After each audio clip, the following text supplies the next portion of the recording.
ഹരി ഓം. ഏവർക്കും മലയാളം ക്ലാസ്സിലേക്ക് സ്വാഗതം. എന്തൊക്കെയുണ്ട് വിശേഷങ്ങൾ? സ്കൂൾ തുറക്കാനുള്ള തീരുമാനങ്ങളൊക്കെ ആയിട്ടുണ്ട്. എല്ലാവർക്കും സന്തോഷമായില്ലേ അല്ലേ? അവിടെ രൂപമ്മ സന്തോഷമായോ? എല്ലാവരും കാണാം അല്ലേ? കൂട്ടുകാരെയൊക്കെ കാണാം. പിന്നെ സ്കൂളിൽ എല്ലാവരെയും, കൂട്ടുകാരെ മാത്രമല്ല അധ്യാപകരെയും പ്രിൻസിപ്പളിനെയും ഒക്കെ കാണാം. എല്ലാവരെയും കാണാം അല്ലേ? കാണാം അല്ലേ? ഒന്നിച്ചടക്കാം എന്നൊക്കെയല്ലോ. ഒന്നിച്ചടക്കാൻ പറ്റത്തില്ല, കുറച്ചൊക്കെ അകന്ന് കാണിക്കേണ്ടി വരും. എന്നാലും കാണാമല്ലോ എന്നുള്ളൊരു സന്തോഷം കാണും. അപ്പം അതിനിപ്പോൾ നമ്മൾ എന്ത് ചെയ്യണം? സേഫായിട്ട് വീട്ടിലിരിക്കണം അല്ലേ? അല്ലെങ്കിൽ ഇതൊന്നും നടക്കത്തില്ല. വെളിയിലിറങ്ങണം. അപ്പോൾ നവംബറിൽ തന്നെ സ്കൂളിൽ പോകാമല്ലോ എന്ന് വെച്ചാൽ ഇപ്പോൾ വെളിയിലിറങ്ങി നടന്നു കഴിഞ്ഞാൽ മാസ്ക് ഒന്നും ഇല്ലാതെ വെളിയിലൊക്കെ നടന്നു കഴിഞ്ഞാൽ പ്രശ്നമാകും. അതുകൊണ്ട് വേണ്ട, ആ മാസ്കൊക്കെ എവിടെയെങ്കിലും പോകണം മാസ്ക് ധരിക്കണം. ഇല്ലെങ്കിൽ വീട്ടിലാണെങ്കിലും സേഫായിട്ട് ഇരിക്കുക, മനസ്സിലായല്ലോ? എന്നിട്ട് നല്ല ആഹാരമൊക്കെ കഴിച്ചുകൊണ്ടിരിക്കുക, ആക്റ്റീവ് ആകാം. കുറച്ചുകൂടെ എനർജറ്റിക് ആയിട്ട് വേണം എല്ലാവരും ഇങ്ങോട്ട് വരാൻ കേട്ടോ. എങ്ങനെയാണെന്നൊന്നും അറിയത്തില്ല, ആരുടെയും രൂപം എന്ന് പറഞ്ഞാൽ മുഖം മാത്രമേ കാണുന്നുള്ളൂ. അപ്പോൾ നല്ല ഫുഡൊക്കെ കഴിച്ച് ധാരാളം വെള്ളമൊക്കെ കുടിച്ച് മിടുക്കരായിട്ട് ഇരിക്കുക. നവംബർ തൊട്ട് നമുക്ക് സ്കൂളിലെത്താം അല്ലേ? കുറച്ച് പേരെ വരുത്തുക എന്നുള്ളതാണ് അവർ പറയുന്നത്. അപ്പോൾ എന്തായാലും എല്ലാവർക്കും ഒരു ദിവസമെങ്കിലും വരാൻ പറ്റുമല്ലോ. അതുകൊണ്ടാണ് പറഞ്ഞത്. അപ്പോൾ എല്ലാവരും കൃത്യമായിട്ട് അവിടെ വീഡിയോ ഒക്കെ കണ്ട് ലൈവൊക്കെ കണ്ട് ഇരിക്കുക, സേഫായിട്ടിരിക്കുക. കേട്ടല്ലോ? ചെയ്യുമല്ലോ എല്ലാവരും? ശരി. ഇനി നമ്മുടെ പൂജ്യ സാംജിയുടെ തോട്ട്സ് എന്താണെന്ന് നോക്കിക്കേ. Be like a flower and give fragrance to all. Be like a flower എന്താണ്? Give and give fragrance to all. നമ്മളൊരു പൂവിനെ പോലെയാണോ? എന്താണ് പൂക്കളുടെ പ്രത്യേകത? കാണാൻ ഭംഗിയുണ്ട്. അതുകൂടാതെ പൂക്കളുടെ സുഗന്ധം അല്ലേ, അല്ലെങ്കിൽ മണം. പൂക്കളിങ്ങനെ സുഗന്ധം പരത്തിക്കൊണ്ടാണ് വിടുന്നത്. ഒരു റോസാപ്പൂ ആയാലും മറ്റേത് പൂവാണേലും നല്ല മണം പേരിക്കൊണ്ടാണ് പൂക്കൾ വിടരുന്നത്. ഈ മണം പേരിക്കൊണ്ട് പൂക്കൾ വിടരുന്നത് പൂക്കൾക്ക് വേണ്ടി മാത്രമാണ്, മറ്റുള്ളവർക്കാണ്. അതാണ് നമ്മൾ ബി ലൈക്ക് എ ഫ്ലവർ എന്ന് പറഞ്ഞത്. മറ്റുള്ളവർക്ക് വേണ്ടി സുഗന്ധം പരത്തുക. അത് നമുക്കെങ്ങനെ സാധിക്കും? പൂക്കൾക്ക് അതിൻ്റെ മണം കൊണ്ട് നമ്മളെയൊക്കെ ആകർഷിക്കാൻ പറ്റും അല്ലേ? പക്ഷെ നമുക്കെങ്ങനെയാണ്? നല്ല വാക്കുകൾ പറഞ്ഞ് നല്ല സന്തോഷത്തോടെ ഇരിക്കുകയാണെങ്കിൽ നമ്മുടെ മുഖത്ത് സന്തോഷം കാണുമ്പോൾ മറ്റുള്ളവർക്കൊരു സന്തോഷം ഉണ്ടാകും അല്ലേ? അല്ലെങ്കിൽ നമ്മൾ ചെയ്യുന്ന പ്രവൃത്തി അങ്ങനെയായിരിക്കണം. മറ്റുള്ളവരുടെ മനസ്സിൽ സന്തോഷം തരുന്ന പ്രവൃത്തികൾ ചെയ്ത് മറ്റുള്ളവരിലേക്ക് സുഗന്ധം എത്തിക്കുക എന്നാണ് ആര് പറയുന്നത്? സ്വാമിജി പറയുന്നത്. അല്ലെ, ഫ്രാഗ്രൻസ് ടു ഓൾ. നമ്മൾ എല്ലാവർക്കും, നമ്മുടെ ചുറ്റുപാടുമുള്ളവർക്ക്. അതായത് നമ്മളെ കൊണ്ട് ആർക്കും ഒരു ഉപദ്രവം തോന്നിക്കരുത്. ഒരാളെ കണ്ടാൽ എന്താണ്? എപ്പോഴും ചിരിക്കുന്ന മുഖം. നമുക്ക് ഈ സ്മൈലിങ് പറയത്തില്ലേ? അപ്പോൾ എപ്പോഴും ചിരിക്കുന്ന മുഖമായിരിക്കണം അല്ലേ? അപ്പം നമുക്ക് സന്തോഷം നിറഞ്ഞ കാര്യങ്ങൾ നമ്മൾ ചെയ്യുക. മറ്റുള്ളവർക്ക് വേണ്ടി അങ്ങനെ ചെയ്യാം അല്ലേ? അങ്ങനെ നമുക്ക് ആൾക്കാർക്ക് എന്താ ചെയ്യാം? സുഗന്ധം പരത്താം. എന്ന് പറഞ്ഞാൽ നല്ലത് ചെയ്ത് നന്മയുണ്ടാക്കി ചെയ്യാം. നമ്മുടെ നന്മയിലൂടെ മറ്റുള്ളവർക്ക് നല്ലതാണെന്ന് പറയിപ്പിക്കാം. നമുക്ക് അങ്ങനെ ചെയ്യിക്കും അല്ലേ? അതാണ് ബി ലൈക്ക് എ ഫ്ലവർ. പൂവിനെ പോലെയാകണം. പൂക്കൾ മറ്റുള്ളവർക്ക് വേണ്ടിയാണ് സുഗന്ധം പരത്തുന്നത്. അതുപോലെ നമ്മളും മറ്റുള്ളവർക്ക് വേണ്ടി എന്തെങ്കിലുമൊക്കെ നന്മ ചെയ്ത് സന്തോഷത്തോടെ ഇരിക്കുകയാണെങ്കിൽ കാണുന്നവർക്കും ഒരു സന്തോഷമായിരിക്കും. അതാണ് സ്വാമിജി പറഞ്ഞിരിക്കുന്നത്. അപ്പം നിങ്ങൾ എങ്ങനെയായിരിക്കണം? ബി ലൈക്ക് എ ഫ്ലവർ അല്ലേ? മറ്റുള്ളവർക്ക് സുഗന്ധം പരത്തുന്ന പൂക്കളെ പോലെ ആയിരിക്കണം. അതായത് മോശമായ കാര്യങ്ങൾ ചെയ്യാതിരിക്കുക, നല്ലത് മാത്രം ചെയ്ത് എല്ലാവർക്കും നന്മയുണ്ടാക്കുക. പ്രവൃത്തികൾ, നന്മ തോന്നുന്ന പ്രവൃത്തികൾ മാത്രം ചെയ്യുക. നമ്മൾ നന്മയുണ്ടെങ്കിൽ മാത്രമേ മറ്റുള്ളവർ അത് അംഗീകരിക്കത്തുള്ളൂ അല്ലേ? മോശമായ ഒരാളെ എല്ലാവരും ഇഷ്ടപ്പെടുമോ? ഇഷ്ടപ്പെടത്തില്ല. അതാണ് പൂക്കൾ ഇങ്ങനെ സുഗന്ധം പരത്തിക്കുന്നത് എന്തൊരു നല്ല കാഴ്ചയാണ്. കാണാനും ഭംഗി, അതിൻ്റെ ആ മണം അല്ലേ നമ്മുടെ മനസ്സിലേക്ക് ആകർഷിക്കുക. അതുപോലെ ആയിരിക്കണം നമ്മൾ എന്നാണ് ആര് പറയുന്നത്? സ്വാമിജി പറഞ്ഞിരിക്കുന്നത്. ശരി, ഇനി നമുക്ക് നമ്മുടെ ക്ലാസ്സിലേക്ക് കേൾക്കാം. നമ്മൾ ഈ ക്ലാസ്സിൻ്റെ ഈ ലെസൻ്റെ ലാസ്റ്റ് പാർട്ടിലേക്കാണ് ഇപ്പോൾ പോകാൻ പോകുന്നത്. കേട്ടല്ലോ? ലെസൺ ശ്രദ്ധിച്ചിരിക്കണം കേട്ടോ. അതുപോലെ തന്നെ കുറച്ച് ആൾക്കാരോട് എനിക്കൊരു കാര്യം പറയാനുണ്ട്. വേറെ ഒന്നുമല്ല, പറയുന്ന സമയത്ത് കൃത്യമായിട്ട് നോട്ട് അയച്ചു തരണം. അതുപോലെ തന്നെ വായിക്കാൻ പറയുമ്പോൾ കൃത്യമായിട്ട് വായിച്ചിടണം. കാരണം വായന ശീലം അത്യാവശ്യമുള്ളൊരു കാര്യമാണ്. അതുകൊണ്ടാണ് ഈ പറയുന്നത്. അത് കൃത്യമായിട്ട് പാലിച്ചിരിക്കണം. ആൻസർ ആൻസർ പറയാൻ എന്തായാലും നമ്മൾ നോട്ടൊക്കെ തരുന്നപ്പോൾ നിങ്ങൾ ആൻസർ പറയും. പക്ഷെ അതുപോലെ വായിക്കുമ്പോൾ മിസ്റ്റേക്ക് ഉണ്ടെങ്കിൽ തിരുത്തി പോകാമല്ലോ. അപ്പോൾ എന്നും വായിച്ചില്ല, ഒരു 15 മിനിറ്റ് എടുത്ത് ദിവസവും മലയാളം ടെസ്റ്റ് വായിച്ചിരിക്കണം. പഠിപ്പിക്കുന്ന പാഠഭാഗം തന്നെ വായിക്കണമെന്നില്ല, അത് വേറെയും വായിക്കാം. വേറെ ലെസൺസ് ഉണ്ടല്ലോ, നമ്മളിടയ്ക്ക് ചില ലെസൺസ് പഠിപ്പിക്കാതെ വിടുമല്ലോ, കൂടുതൽ ലെസൺസ് ഉള്ളതുകൊണ്ട്. അപ്പം നമ്മൾ അതെന്ത് ചെയ്യണം, നിങ്ങൾക്കതിരുന്ന് വായിക്കാം. അത് നല്ല ഒരു കാര്യം തന്നെയാണ്, റീഡിങ് ഹാബിറ്റ് അല്ലേ. അതിന് പഠിപ്പിച്ച പാഠഭാഗം തന്നെ വായിക്കണമെന്നില്ല, പക്ഷേ പഠിപ്പിച്ച പാഠഭാഗം വായിക്കാൻ പറയുമ്പോൾ കൃത്യമായിട്ട് വായിച്ചയക്കണം കേട്ടോ. അത് മെസ്സേജ് അയച്ചിരിക്കണം, ഉറപ്പായിട്ടും അത് വായിച്ച് വോയിസ് മെസ്സേജ് അയച്ചിരിക്കണം. അതൊന്ന് ശ്രദ്ധിച്ച് ചെയ്യേണ്ട ഒരു കാര്യമാണ്. അതുപോലെ തന്നെ നിങ്ങൾ ഇനി ഇപ്പോഴും പേപ്പർ വായിക്കാത്തവരവിടെ കാണും, അതൊന്നും പോരാ, പേപ്പറൊക്കെ ദിവസവും വായിക്കണം അല്ലേ അഭയകൃഷ്ണ, എല്ലാവരും പേപ്പർ വായിക്കണ്ടേ? ആ പേപ്പറൊക്കെ വായിക്കണം. അപ്പോൾ അതൊക്കെ കൃത്യമായിട്ട് പാലിക്കണം. ആദ്യമേ പറഞ്ഞതെന്ന് വെച്ചാൽ വായനാശീലം, റീഡിങ് ഹാബിറ്റ് അത്യാവശ്യമാണ്, അതുകൊണ്ടാണ് പറഞ്ഞത് കേട്ടോ. ചെയ്യുമല്ലോ എല്ലാവരും? ശരി. അപ്പോൾ നമുക്കിനി ഈ ലെസൻ്റെ ലാസ്റ്റ് പാർട്ടിലേക്ക് കിടക്കാം. നമ്മളെ ലെസൻ്റെ പേരെന്തായിരുന്നു? എന്താണെന്നുള്ള ലെസൻ്റെ പേരെന്തായിരുന്നു? ഉൾനാട്ടിലൂടെ ഒരു യാത്ര അല്ലേ. അപ്പോൾ ബാലിദ്വീപ് എന്ന സ്ഥലം സന്ദർശിച്ചിട്ട് SK പൊറ്റക്കാട് ജ്ഞാനപീഠ പുരസ്കാര ജേതാവും സഞ്ചാര സാഹിത്യകാരൻ എന്നറിയപ്പെട്ട അദ്ദേഹം എഴുതിയൊരു കൃതിയിലെ ഒരു പാട്ടാണ് നമ്മൾ പഠിക്കുന്നത് അല്ലേ. ബാലിയിലെ ഒരു ഗ്രാമത്തിലൂടെ പോകുമ്പോൾ മഴ പെയ്യുന്നു, ആ മഴ പെയ്യുമ്പോൾ അവസ്ഥ, ആ മഴ പെയ്യേണ്ട അവസ്ഥ പറയുമ്പോൾ കുറേയൊക്കെ നമ്മുടെ നാട്ടിലും അതുപോലെയൊക്കെ തന്നെയാണെന്ന് നമുക്ക് മനസ്സിലാക്കാനായിട്ട് കഴിയും അല്ലേ. മഴ പെയ്യുമ്പോൾ ഒരു സ്കൂളിൻ്റെ വരാന്തയിൽ കയറിയിരിക്കുന്നു, അത് കഴിഞ്ഞിട്ട് ഒരു കുടയ്ക്ക് പകരം എന്താണ് ഒരു വാഴയില അല്ലേ, അങ്ങനെയല്ലേ പറഞ്ഞത്, വാഴയില പിടിച്ചുകൊണ്ട് പോകുന്നു. ഇതെല്ലാം നമ്മുടെ നാട്ടിൽ കാണുന്ന കാഴ്ചയാണ്. അതുപോലെ നല്ല മഴ പെയ്യുമ്പോഴത്തേക്കും റോഡൊക്കെ തോടാകുന്നു, ഇതൊക്കെ നമ്മുടെ നാട്ടിലുണ്ടല്ലോ. അങ്ങനെയുള്ള കുറേ കാര്യങ്ങളാണ് അവർ പറഞ്ഞത്. എന്തിനാണ് അവർ പോയത്? ബാൻഡ്യൂങ്ങിലേക്ക് പോയെന്നല്ലേ പറഞ്ഞത്, ബാൻഡ്യൂങ്ങിലേക്ക് പോയെന്നല്ലേ പറഞ്ഞത്. എന്തിനായിരുന്നു പോയെന്ന് പറഞ്ഞ ഭാവന? ചുമ്മാതെ പോയതാണോ?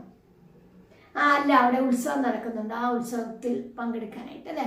അതായത് ചൊക്കോർത്തെ എന്ന ആളിൻ്റെ പൂർവികരുടെ ഒരു അമ്പലമാണ് അവിടെ ഉത്സവം നടക്കുന്നുണ്ട്, നിങ്ങളും വരുന്നെങ്കിൽ വരാൻ അദ്ദേഹം ആവശ്യപ്പെട്ടു, പറഞ്ഞു. അപ്പോൾ അവരുടെ സന്തോഷമല്ലേ, അതിന് സന്തോഷമായി.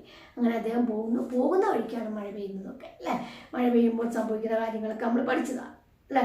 പുരിയിൽ നിന്ന് എത്ര പേരെ യാത്ര പുറപ്പെട്ടത്? എത്ര പേരാ പുരി എന്ന് പറയുന്ന സ്ഥലത്തു നിന്ന് യാത്ര പുറപ്പെട്ടത്? പറയാമോ? എത്ര പേരായിരുന്നു? ശ്രദ്ധ. ചൊക്കോർത്തെ, ലേഖകൻ, പിന്നെ മകൾ, ചൊക്കോർത്തയുടെ മകൾ സിയാത്തൂൺ, അനിയൻ്റെ മകൻ, പിന്നെ വേലക്കാരൻ. ഇത്രയും പേരായിരുന്നു അല്ലേ. വേലക്കാരാണ് വാഴയുടെ ഇലയൊക്കെ വെട്ടിക്കൊണ്ടുവന്ന് ഇവർക്ക് ഇങ്ങനെ തണലൊക്കെ കൊടുത്തത്. അതൊക്കെ ഓർമ്മയുണ്ടല്ലോ. അത് ശരി. ഇനിയും അടർത്തി അധികം കൊണ്ട, അതങ്ങനെ ചേർത്ത് പറയാം. അടർത്തി അധികം കൊണ്ട, അടർത്തി കൊണ്ട, എന്തായിട്ട് മാറും? ആയിട്ട് മാറും, കുട്ടഷിക്കായിട്ട് മാറും അല്ലേ. ഇനി അവസരത്തിന് വിപരീതം എന്താ ലക്ഷ്യം? അവസരം പഠിച്ചാണല്ലോ. അവസരം, അനവസരം. സുലഭമോ? സൂരജ് പറഞ്ഞ സുലഭം എന്താണ്? സുലഭം, ദുർലഭം. ശരിയാവണം. അപ്പോൾ ഇത്രയും കാര്യങ്ങൾ നമ്മൾ ഓർത്തിരിക്കണം. ഇനി നമ്മൾ ബാക്കി ഭാഗം പഠിക്കാൻ പോകും. എല്ലാവരും ടെസ്റ്റ് എടുത്തു. അപ്പോൾ ലാസ്റ്റ് അവരെവിടെ പോയെന്ന് പറഞ്ഞു? വീണ്ടും മഴ ശക്തമായപ്പോൾ അവരെവിടെ കയറി നിന്നു എന്നാണ് പഠിച്ചത് നമ്മൾ. അഭിനവേ എവിടെയാ? അഭിനല്ല, അഭയ് എവിടെ നിന്ന് നമ്മൾ പഠിച്ചത്? എവിടെ നിന്നാ? ഒരു വേലക്കാരൻ്റെ സുഹൃത്തോ അല്ലെങ്കിൽ അദ്ദേഹത്തിൻ്റെ ഡ്രൈവർ ആയിരുന്ന ആളുടെ വീട്ടിൽ കയറിയിരുന്നു അല്ലേ. ഒരു പനമ്പായൊക്കെ കൊണ്ടുള്ള മുളം പായ കൊണ്ടുള്ള ചുമരുകളൊക്കെ ആയിരുന്നു അയാളുടെ വീട്. അത്ര നല്ല ഇതൊന്നും അല്ലായിരുന്നു, മുറ്റമൊക്കെ വൃത്തികെട്ട മുറ്റമൊക്കെ ആയിരുന്നു.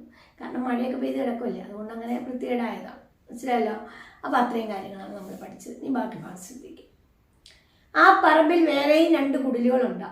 മൂലയിൽ ഒരു മണ്ഡപപ്പുരയും. പറമ്പിന് ചുറ്റും അരയാൾ പൊക്കത്തിൽ മൺമതിലുകളുണ്ട്. ഒരരയാളിൻ്റെ നമ്മുടെ ഒരു പകുതി, ഒരാളിൻ്റെ പൊക്കത്തിൽ മണ്ണുകൊണ്ടുള്ള മതിലുകളുണ്ട് ഓരോ വീടിൻ്റെയും ഭാഗത്ത്. മണ്ണുകൊണ്ടുള്ള മതിലാണ്, മണ്ണിങ്ങനെ കട്ടയുള്ള മതിലാണ്. ആ മണ്ണ് കൊണ്ടുള്ള മതിൽ മഴ കൊണ്ട് ചോർന്നു പോകാതിരിക്കാൻ, അല്ലെങ്കിൽ പൊതിർന്നു എന്ന് വെച്ചാൽ ഉതിർന്നു പോകാതിരിക്കാൻ, മണ്ണ് വെള്ളം വീഴുവാൻ താഴ്ത്തു പോകും അല്ലേ. അങ്ങനെ പോകാതിരിക്കാൻ ഈ മതിലിൻ്റെ മീതെ വൈക്കോലുണ്ടല്ലോ, കച്ചി എന്ന് പറയും, കച്ചി വൈക്കോലൊക്കെ പറയും. നമ്മുടെ നെല്ലിൻ്റെ ഇതെടുക്കുന്നതാണ്, ഉണങ്ങിക്കിട്ടും നെല്ലെല്ലാം എന്താണ് വിളഞ്ഞ് പഴുത്ത് പാടം കൊയ്ത് കഴിയുമ്പോൾ, ആ കൊയ്തെടുത്ത് കതിരൊക്കെ എടുത്ത് കഴിയുമ്പോൾ അതിൻ്റെ ബാക്കി ഭാഗമുണ്ടല്ലോ, അതാണ് മഞ്ഞ നിറത്തിലുള്ള കച്ചി. അത് ഈ പശുവിനൊക്കെ കൊടുക്കുന്നതാണ്, കന്നുകാലികൾക്ക് കൊടുക്കുന്നതാണ്. അപ്പോൾ ആ വൈക്കോൽ കൊണ്ടിങ്ങനെ പിന്നെ മുകളിൽ ഇങ്ങനെ വെച്ചിട്ടുണ്ട് മണ്ണ് ഉതിർന്നു പോകാതിരിക്കാൻ വേണ്ടി. മഴ പെയ്യുമ്പോൾ മണ്ണ് ഉതിർന്നു പോയിരിക്കണം. ഓരോ വീടിൻ്റെയും എന്താണ് മതിലും, അതാണ് മതിലല്ല നമ്മളിപ്പോഴത്തെ മതിലല്ല.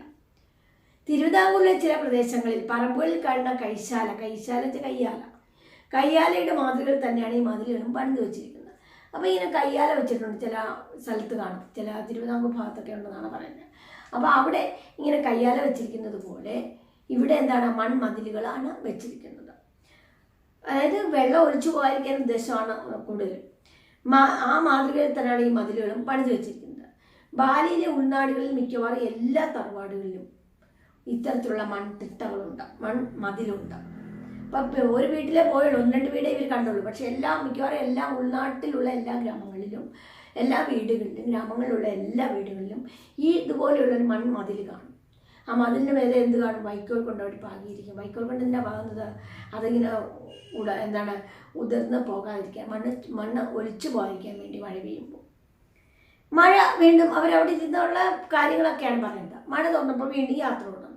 കുറേശ്ശെ നാട്ടുകൾ, അപ്പോൾ രാത്രിയായേ കുറേശ്ശെ നാട്ടിലെ വെളിച്ചം, നമ്മൾ ഇലക്ട്രിക് ലൈറ്റുണ്ട്, സ്ട്രീറ്റ് ലൈറ്റില്ലേ, അവിടെ ഉണ്ടായിരുന്നു. പിന്നെയും ഇടവഴികൾ തന്നെ, അല്ല നമ്മുടെ വീട്ടിൽ റോഡൊന്നും ഇല്ല അവിടെ. ഇപ്പം ചിലപ്പോൾ അവിടെ റോഡൊക്കെ കാണും, അന്നില്ലായിരുന്നു. ഈ റോഡുകളൊന്നും അവിടെ ഇല്ല. ഇടവഴികളുടെ ഇരുവശങ്ങളിലും കാണുന്ന പറമ്പുകളുടെ ആകൃതിയും പ്രകൃതിയും അവിടെ തഴച്ചു വളർന്നു നിൽക്കുന്ന സസ്യവർഗങ്ങളുടെ സുപരിചിതത്വവും മലയാളിയായ എന്നെ ആശ്ചര്യഭരിതനാക്കി തീർത്തു. അപ്പോൾ അവിടുത്തെ ഓരോ കാഴ്ചകളും, അവിടുത്തെ സസ്യങ്ങൾ, ചെടികൾ, പിന്നെ അവിടുത്തെ ഓരോ ആകൃതിയും പ്രകൃതിയൊക്കെ, അവിടുത്തെ പ്രകൃതിയുടെ ഭംഗി, ഇതെല്ലാം എനിക്ക് ആശ്ചര്യമുണ്ടാക്കി, അത്ഭുതമുണ്ടാക്കി. കാര്യം എന്താണ്? ആ തൊടികൾ കേരളത്തിൽ നിന്ന് അങ്ങനെ തന്നെ അടർത്തിക്കൊണ്ടുവന്ന് ഇവിടെ പ്രതിഷ്ഠിച്ചതാണെന്ന് തോന്നുന്നു. ഇത് ആ നടക്കുന്ന വഴിയിൽ ഇതെല്ലാം ദർശിച്ചപ്പോൾ മനസ്സിലായെന്താണ്? താനിപ്പോൾ നടക്കുന്നത് കേരളത്തിലെ ഒരു ഇടവഴിയിലൂടെയാണോ എന്നുള്ളൊരു സംശയം. അതേപോലെയുള്ള കാഴ്ചകളാണ് കാണുന്നത്. അവിടെയുള്ള മരങ്ങളെല്ലാം നമ്മുടെ നാട്ടിലുള്ള മരങ്ങളൊക്കെ തന്നെയാണ്. ഇടവഴികളുണ്ട് അവിടെയൊക്കെ. ഈ പറഞ്ഞ പോലെ മൺമതിലുകളാണെന്നേ ഉള്ളൂ. പക്ഷെ നമ്മുടെ നാട്ടിൽ പറഞ്ഞല്ലോ കയ്യാലകളുണ്ടെന്ന്, അല്ലേ? അങ്ങനെയുള്ള എല്ലാ കാഴ്ചകളും, പ്രകൃതിയിലെ ചില കാഴ്ചകൾ അദ്ദേഹം കണ്ടപ്പോൾ ഇതെല്ലാം തൻ്റെ നാട്ടിൽ തന്നെയല്ലേ ഉള്ളത് തന്നെയല്ലേ, അവിടെ നിന്ന് ഇങ്ങോട്ട് അടർത്തി വെച്ചതാണോ എന്ന് തോന്നുന്നു. അത്രമാത്രം സാമ്യമുണ്ട് കേരളമായിട്ട് ആ ബാലിദ്വീപിൻ്റെ ഈ ഉൾനാടൻ ഗ്രാമത്തിൽ എന്നാണ് ആര് പറഞ്ഞത്? ആര് പറഞ്ഞത് ധീരജ്? ലേഖകൻ കേട്ടോ. ലേഖകൻ്റെ പേരെന്തായിരുന്നു? S K Pottekkatt. മുഴുവൻ പേര് അറിയാമോ? മുഴുവൻ പേരറിയാമെങ്കിൽ പശ്ചിമിനോന്ന് പറയും. മുഴുവൻ പേരെന്തോന്ന്? ശങ്കരൻകുട്ടി പൊറ്റക്കാട്. ശരിയാണ്. അപ്പോൾ അദ്ദേഹം കണ്ട കാഴ്ചകളാണ് പ്രകൃതിൻ്റെ പ്രകൃതിയിലൊക്കെ അവിടെ എന്തൊക്കെ കാഴ്ചകൾ കണ്ടു, അതെല്ലാം കേരളത്തിലുമുള്ള കാഴ്ചകളാണെന്നാണ് ആര് പറഞ്ഞത്? ലേഖൻ ഇവിടെ പറയുന്നത്. തെങ്ങും, ഇനി എന്തൊക്കെ ഉണ്ടെന്ന് പറയാണ്. തെങ്ങും കവുങ്ങും മാവും പ്ലാവും ആ പറമ്പുകളിൽ തലപൊക്കി നിൽക്കുന്നു. ഇതെല്ലാം നമ്മുടെ നാട്ടിലുള്ള കാഴ്ചകളല്ലേ. മാവ്, തെങ്ങ്, കവുങ്ങ് വെച്ചാൽ കമുക്, അതാണ് ഉദ്ദേശിച്ചത്. കമുക് നമ്മളെ അടയ്ക്ക മരം എന്നൊക്കെ പറയും, പാക്ക് കിട്ടുന്നത്. അപ്പോൾ അത്, പിന്നെ പ്ലാവ്, ഇതെല്ലാം നമ്മുടെ നാട്ടിലുണ്ടല്ലോ. ഇതൊക്കെ ആ ഗ്രാമത്തിലുണ്ട്. അപ്പോൾ അതുകൊണ്ടാണ് അദ്ദേഹത്തിന് തോന്നിയത് ഈ ഒരു കേരളം തന്നെയാണോ എന്ന് തോന്നിയത്. മനസ്സിലല്ലോ? നമ്മുടെ നാട്ടിൽ കണ്ട പല സസ്യങ്ങളും അവിടെ, അല്ലെങ്കിൽ പല വൃക്ഷങ്ങളും ചെടികളും ഒക്കെ അവിടെയുണ്ട്. പടർന്ന് പന്തലിച്ച് കിടക്കുന്ന കടപ്ലാവുകൾ അവിടെ ഇരുണ്ട മണ്ഡലങ്ങൾ വിരചിക്കുന്നു. നിർമ്മിക്കുന്നു. അതായത് കടപ്ലാൻ ചക്ക എന്നൊരു ചക്കയുണ്ട്, ചെറിയ ഒരു പച്ച കളർ. ആ കടപ്ലാൻ ചക്ക ഇങ്ങനെ പടർന്ന് പന്തലിച്ച് ആ മരം ഇങ്ങനെ പടർന്ന് നിൽക്കുന്ന കണ്ടിട്ട് എന്താണ് അദ്ദേഹം പറയുന്നത്? ഇരുണ്ട മണ്ഡലങ്ങൾ. അതായത് എന്താണ് വൃക്ഷങ്ങളിങ്ങനെ നിൽക്കുമ്പോഴത്തേക്ക് കുറച്ച് ഇരുട്ട വരും. ആ ഇരുണ്ട മണ്ഡലങ്ങൾ കൊണ്ട് വിരചിച്ചിരിക്കുന്നു. അവിടെയൊക്കെ ഇരുണ്ടിരിക്കുന്നു. അതാണ് ലേഖകൻ ഉദ്ദേശിച്ചിരിക്കുന്നത്. അവിടെ ഇരുണ്ട മണ്ഡലങ്ങൾ വിരചിക്കുന്നത് നിർമ്മിക്കുന്നു എന്നർത്ഥം. അതായത് കാണുന്നു എന്നുള്ള അർത്ഥത്തിലാണ് ഇവിടെ. ചില തൊടികളിൽ വെറ്റിലക്കൊടിയുണ്ട്, നമ്മുടെ വെറ്റ.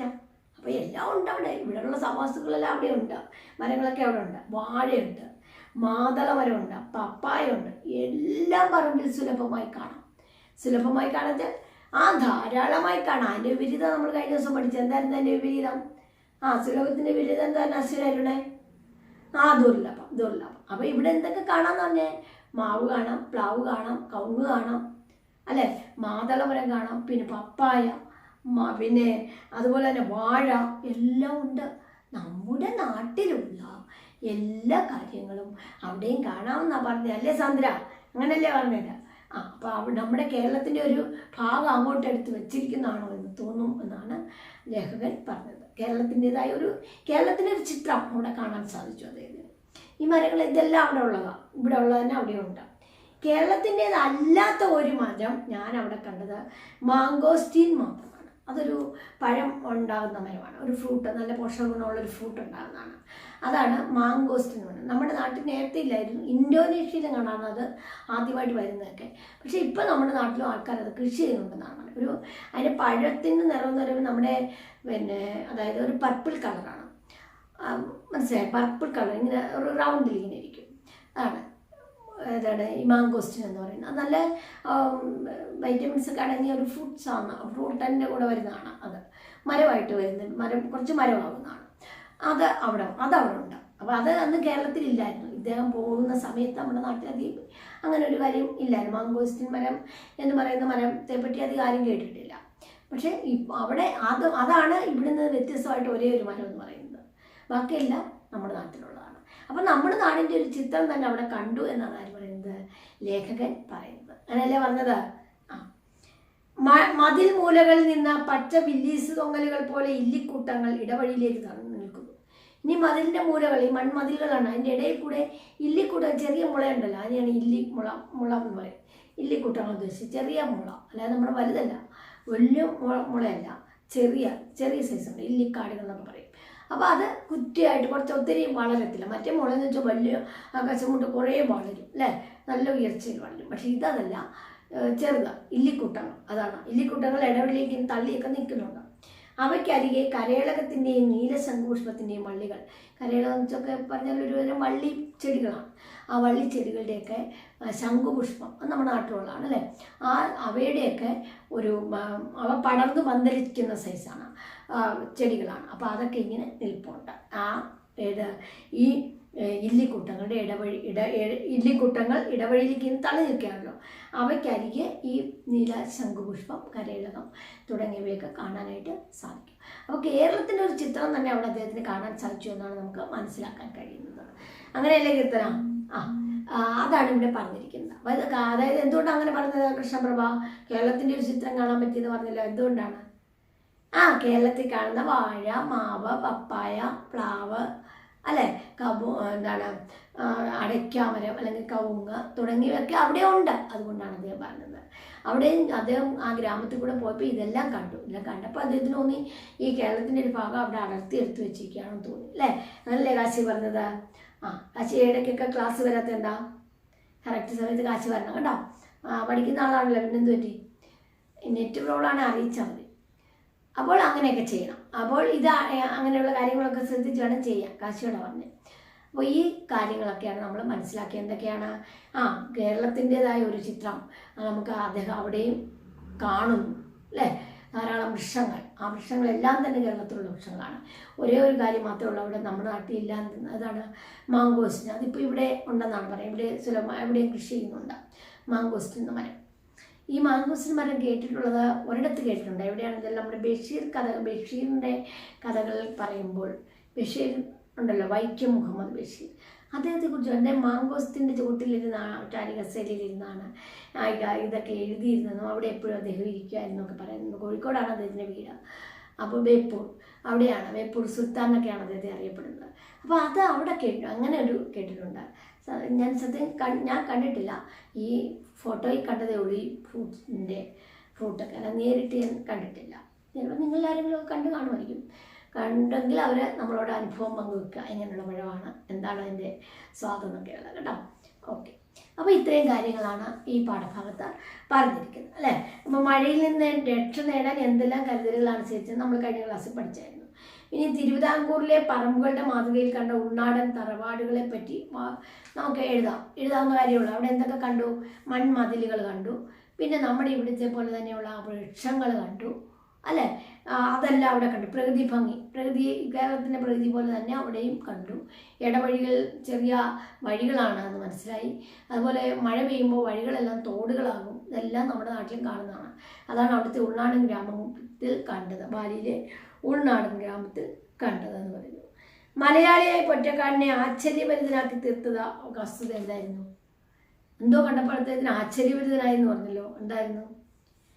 സസ്യങ്ങളുടെ അവിടെ നിൽക്കുന്ന വൃക്ഷങ്ങൾ അല്ലേ, അതല്ലേ ഭാവന പറഞ്ഞത്? വൃക്ഷങ്ങളെല്ലാം നമ്മുടെ നാട്ടിലുള്ളതാണ്. അത് കണ്ടപ്പോഴാണ് അദ്ദേഹത്തിന് ആശ്ചര്യം തോന്നിയത്, അതിശയം തോന്നിപ്പോയി അല്ലേ, ആശ്ചര്യഭരിതനായിപ്പോയി എന്ന് വെച്ചാൽ അദ്ദേഹം അതിശയിച്ചിങ്ങനെ നിന്നുപോയി. വല്ലാത്തൊരവസ്ഥ.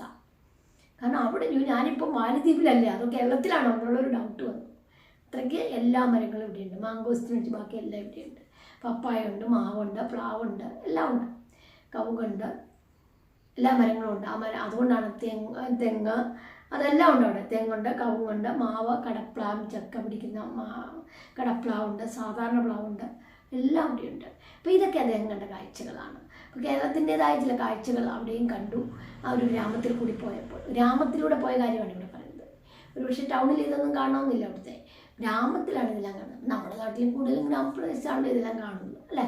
അപ്പോൾ ഇത്രയും കാര്യങ്ങളാണ് ഈ പാഠഭാഗത്ത് അദ്ദേഹം പറഞ്ഞിരിക്കുന്നത്. അപ്പോൾ അദ്ദേഹം കേരളത്തിൻ്റെ നമ്മുടെ നാട്ടിൽ കാണുന്ന പല മരങ്ങളും അവിടെ കണ്ടെന്നും അതിലില്ലാത്ത മാങ്കോസ്റ്റിൻ ആയിരുന്നെന്നും, പിന്നെ അവിടെ ഇത് അങ്ങനെ അതിലൂടെ നടന്നു പോകുമ്പോൾ അവിടുത്തെ ഇടവഴികളിലൂടെയും അല്ലെങ്കിൽ നാട്ടുവഴികളിലൂടെ അദ്ദേഹം നടന്നപ്പോൾ അത് കേരളത്തിൽ കൂടി തന്നെയാണ് താൻ നടന്നതെന്നൊക്കെ തോന്നുന്നത്. അപ്പോൾ ആ പ്രകൃതി ഭംഗിയെ സാമ്യപ്പെടുത്തിയേക്കാണ് അല്ലേ.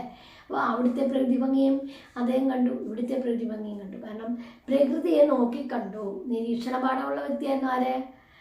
എസ് കെ പൊറ്റക്കാട് നമുക്ക് മനസ്സിലാക്കാനായിട്ട് സാധിക്കും. പ്രകൃതിയെ സ്നേഹിച്ചിരുന്ന ആളായിരുന്നു. അതുകൊണ്ടാണ് പ്രകൃതിയിലെല്ലാം ഈ പറഞ്ഞ മരങ്ങളെക്കുറിച്ചൊക്കെ പറഞ്ഞത്. അപ്പോൾ നല്ലോണം പ്രകൃതിയെ സ്നേഹിച്ചിരുന്നു, രാജ്യത്തെ സ്നേഹിച്ചിരുന്നു അല്ലേ. ഇതൊക്കെ നമുക്ക് മനസ്സിലാക്കാനായിട്ട് കഴിയും. അതുപോലെ തന്നെ നിരീക്ഷണ പാഠമുള്ള ഒരു വ്യക്തിയായിരുന്നു. നിങ്ങൾക്കും വേണ്ട ഒരു ഗുണമല്ലേ നിരീക്ഷണ പാഠവും?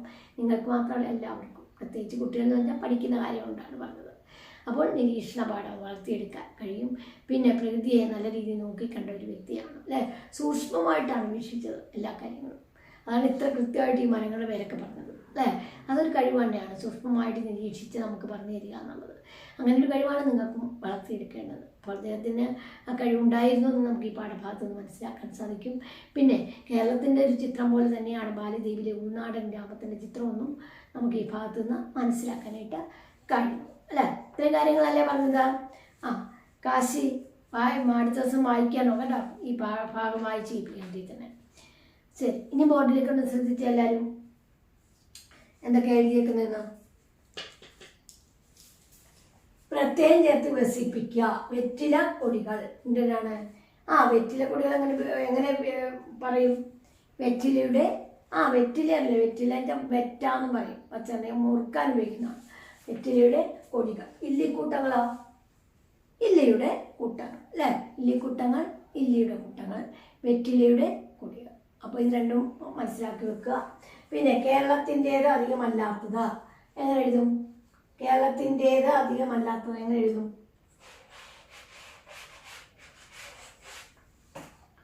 കേരളത്തിൻ്റേത് അധികമല്ലാത്തത് എങ്ങനെ പറയും? അശ്വിൻ വിനോദില്ലേ പറഞ്ഞേ.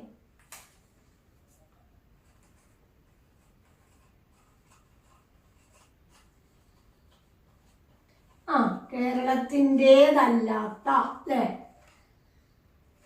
കേരളത്തിൻ്റേതല്ലാത്ത.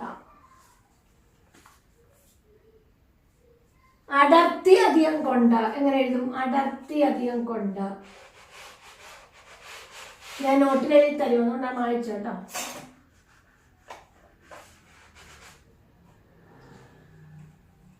അടർത്തി അധികം കൊണ്ട് എങ്ങനെ ചേർത്ത് പറയും? അടർത്തി അധികം കൊണ്ട്. ശ്രേയ പറഞ്ഞേ എന്താണ്? അടർത്തി കൊണ്ട്. അടർത്തി ഈ കായ എന്തായിട്ട് പറയും? കൂട്ടശ്രയിക്കോ അല്ലേ. അടർത്തി കൊണ്ട്, അടർത്തി കൊണ്ട് എന്ന് പറയും അല്ലേ. വെറ്റില കൊടികൾ, വെറ്റിലയുടെ കൊടികൾ. ഇല്ലിക്കൂട്ടങ്ങൾ, ഇല്ലിയുടെ കൂട്ടങ്ങൾ. അതെല്ലാം ഓർത്തിരിക്കണം. അതുപോലെ ഇത്രയും കാര്യങ്ങളാണ് പാഠഭാഗത്ത് നിന്ന് നമ്മൾ മനസ്സിലാക്കേണ്ടത്. പച്ചയായ കുട, ഒറ്റപ്പദം പറഞ്ഞേ. പച്ചയായ കുട എങ്ങനെ പറയും? വൈഗ ജയകുമാർ പറഞ്ഞേ. പച്ചയായ കുട, പച്ചക്കുട. ശരിയാണ്, പച്ചയായ കുട, പച്ചക്കുട. മുള കൊണ്ടുള്ള പായ, മുള കൊണ്ടുള്ള പായ എങ്ങനെ പറയും ശിവാനി? മുളമ്പായ അല്ലേ. അപ്പോൾ ഇത്രയും കാര്യങ്ങൾ ഓർത്തിരിക്കണം. നോട്ട് തരും, ഇതൊക്കെ നോട്ട് തരുന്നതായിരുന്നു കേട്ടോ. നോട്ട് തരുമ്പോൾ അത് കൃത്യമായിട്ട് എഴുതിയെടുക്കണം. പാഠഭാഗം കൃത്യമായിട്ട് വായിച്ചിരിക്കണം. അതാണ് ഏറ്റവും പ്രധാനപ്പെട്ട ഒരു കാര്യം, വായിക്കുക എന്നുള്ളതാണ്. നിങ്ങൾ ഈ പുസ്തകങ്ങൾ മാത്രം വായിച്ചാൽ പോലെ, ഇനി എല്ലാ വേറെ പുസ്തകങ്ങളൊക്കെ വീട്ടിലുണ്ടെങ്കിൽ എടുത്ത് വായിക്കണം. ഒന്നും വേണ്ട, ന്യൂസ് പേപ്പർ എടുത്ത് വായിക്കണം. അപ്പോൾ കുറച്ചുകൂടെയൊക്കെ നിങ്ങൾക്ക് മലയാളത്തിൻ്റെ വായിക്കാനും ഫ്ലുവൻ്റായിട്ട് വായിക്കാൻ പറ്റും. അത് മാത്രമല്ല പുതിയ പുതിയ വാക്കുകളൊക്കെ കിട്ടും പേപ്പറൊക്കെ വായിച്ച്. എഡിറ്റോറിയൽ ബോർഡ് വായിക്കണം, അവിടുന്ന് നമുക്ക് സാധാരണ കിട്ടുന്ന നല്ല നല്ല വാക്കുകളൊക്കെ കിട്ടും, നമുക്കതെടുത്തൊക്കെ പ്രയോഗിക്കാം കേട്ടോ. എഡിറ്റോറിയൽ ബോർഡ് കൃത്യമായിട്ട് വായിക്കുന്ന ഒരു കുട്ടിക്ക് നല്ലോണം എഴുതാനും അവർക്ക് നല്ലോണം ലാംഗ്വേജ് എബിലിറ്റിയൊക്കെ വർദ്ധിക്കാനൊരു കാര്യമാണ് ഞാൻ പറഞ്ഞത്. എഡിറ്റോറിയൽ ബോർഡ് വായിക്കണം. മലയാളമാണോ മലയാളം, ഇംഗ്ലീഷാണോ ഇംഗ്ലീഷ് വായിച്ചിരിക്കണം. ഓക്കെ, എല്ലാം ചെയ്യുമല്ലോ ഈ കാര്യങ്ങളൊക്കെ. എന്ന് ന്യൂസ് പേപ്പർ വായിക്കണം കേട്ടോ. ഒരു ദിവസം പോലും ന്യൂസ് പേപ്പർ വായിക്കരുത്. അങ്ങനെ വായിക്കുമ്പോൾ നിങ്ങൾക്ക് സ്വയം നല്ലോണം വായിക്കാനായിട്ട് പറ്റും. ഒന്ന് നോക്കിയേ, നിങ്ങൾ ഇന്നോട്ടൊന്ന് തീരുമാനിച്ചേ അങ്ങനെ വായിക്കാൻ. എന്ന് ഞാൻ ന്യൂസ് പേപ്പർ ചിലപ്പോൾ വായിക്കുന്നുണ്ടായിരിക്കും, വായിക്കാത്തവർ കാണും. അതുകൊണ്ടാണ് ഞാൻ പറഞ്ഞത് എല്ലാവരും വായിക്കണം കേട്ടല്ലോ. ശരി, നന്ദി, നമസ്കാരം.